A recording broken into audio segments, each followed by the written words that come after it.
Bonjour à tous, je vous invite à écouter l'extrait de l'épisode que je vais publier dimanche. C'est un petit aperçu de la discussion que j'ai menée avec mon invité qui est, je ne vous le cache pas, absolument passionnante. Bonne écoute et à dimanche pour entendre l'intégralité de l'épisode. Solène Niederkorn vous propose FinScale, un éclairage sur l'innovation dans le monde de la finance, de la banque et de l'assurance.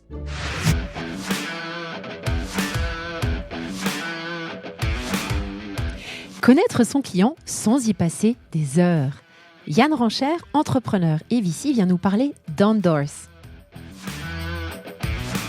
La prise de décision de KYB, voire même et aussi de KYC, parce que le KYC, c'est pas que la pièce d'identité, c'est aussi savoir l'adresse, c'est aussi se demander si c'est une fausse identité ou si c'est une identité détournée. Donc il y a un certain nombre de checks qui se font en dehors de la pure vérification de la pièce d'identité. C'est vraiment cette problématique d'orchestration, donc de prendre plusieurs services, de les coordonner, de contextualiser ces données et de prendre des décisions sur la base de ces données. C'est vraiment le focus d'Endorse, mais aussi fournir les solutions pour les équipes opérationnelles. Nous savons tous combien il est essentiel de maîtriser le KYC et le KYB et que cela nécessite d'intégrer de nombreuses solutions comme du name screening, de la validation d'identité ainsi que de la signature. On réalise que c'est encore plus complexe à systématiser lorsqu'on considère qu'il faut y intégrer des matrices de risque et faire du monitoring en continu. C'est donc le sujet de cet épisode. Je vous épargne cette semaine sur le réglementaire. Ceci dit, vous allez voir que ça peut vite devenir un cauchemar lorsqu'on détaille par pays. Yann nous explique la complexité des processus décisionnels et de ce qu'Endorse résout pour ses clients tels qu'Alan et Mano Mano en développant un produit qui permet non seulement de répondre aux règles AML, mais cela avec une API et beaucoup d'intelligence. Je fais faire un stop à Yann sur les considérations de l'EBA en matière d'audit et comment Endorse répond concrètement à celle-ci. Bonne écoute à tous! Bonjour à tous, salut Yann. Salut. Hyper contente que tu aies enfin accepté de venir me parler sur FinScale. Je te chase depuis 2 ans. Merci. C'est pas faute de pas avoir voulu, mais c'est difficile de trouver le temps des fois. Parfait. Écoute, est-ce que tu pourrais rapidement te présenter avant qu'on parle de Endorse ?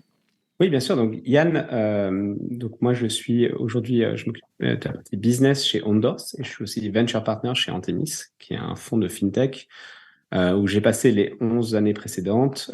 J'ai rejoint parmi les premiers employés, j'ai été CFO à un certain nombre d'années et partner dans des fonds d'investissement qui investissent dans le early stage fintech startup. Notamment, j'ai investi en Europe dans des sociétés comme TrueLayer, Tide ou Cover.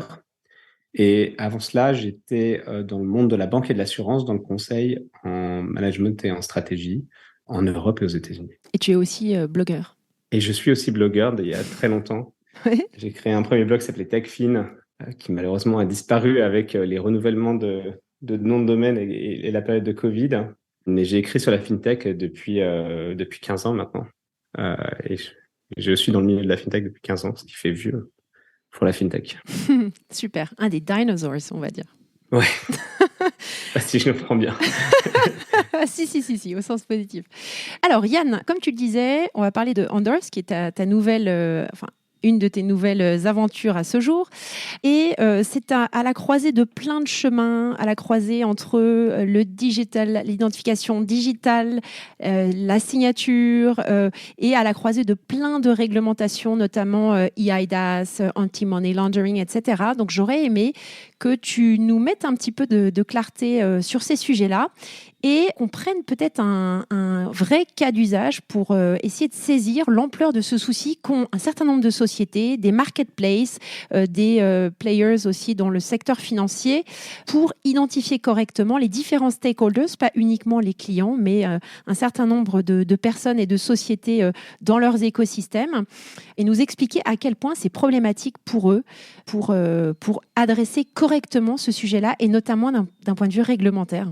Pour remettre ça dans un contexte plus large, on va dire depuis environ un peu plus de 20 ans, un certain nombre de lois sont progressivement passées pour en renforcer les contrôles qui sont faits dans le secteur financier, notamment liés au blanchiment d'argent, au financement du terrorisme et au financement d'activités illicites.